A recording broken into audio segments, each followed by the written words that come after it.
அனைவரும் பிரதோஷ காலத்தில் சிவன் ஆலயத்திற்கு சென்று முதலில் நந்தியை வழிபட்டு விட்டு பிறகு சிவபெருமானை வழிபட வேண்டும் என்று நான் சொல்லியிருக்கின்றேன். நந்தியினுடைய காதுகளில் ரகசியம் சொல்வது என்கின்ற ஒரு வழிபாடு இந்த நேரத்தில் நடைபெற்று கொண்டிருக்கிறது. இது மூடத்தனமான நம்பிக்கை.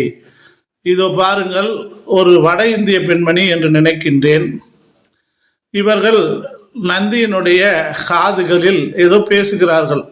அவருடைய கஷ்டங்களை சொல்லலாம் அல்லது மகிழ்ச்சியை சொல்லலாம், அவர்களுடைய வேண்டுதலை சொல்லலாம்.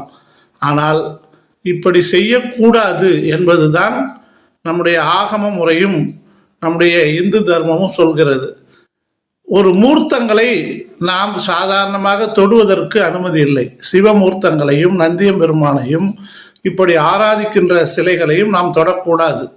காரணம், அதற்குரியவர்கள் மட்டுமே அதை செய்ய வேண்டும் என்பதுதான் ஆகம விதிகள்.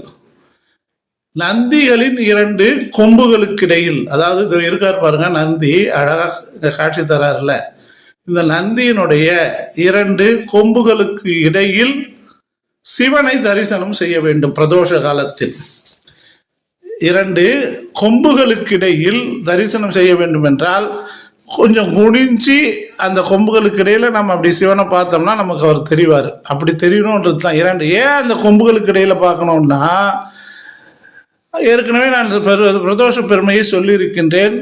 நந்தியம்பெருமான் ஆலகால விஷத்தை எடுத்து வரும்பொழுது அவருக்கு ஆணவம் அதிகமானதனால் தான் என்ற அகந்தை வந்ததற்காக சிவபெருமான் நந்தியம்பெருமானுடைய 2 கொம்புகளுக்கிடையே திரு நடனம் புரிந்து அவனுடைய நந்தியம்பெருமானுடைய உன்மத்தத்தை ஆணவத்தை அடக்கிய நாள் தான் பிரதோஷ காலம்.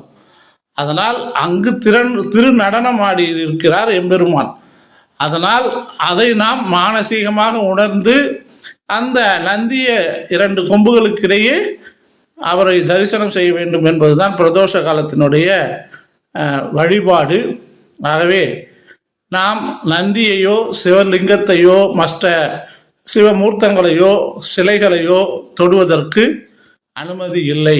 ஏனென்றால் நாம் தொடாமல் வழிபாடு செய்ய வேண்டும். குறிப்பாக ரகசியம் என்று ஒன்று இல்லை. நந்தியின் காதில் ரகசியம் சொல்வதற்கு ஏதும் இல்லை என்பது அடியனுடைய கருத்து.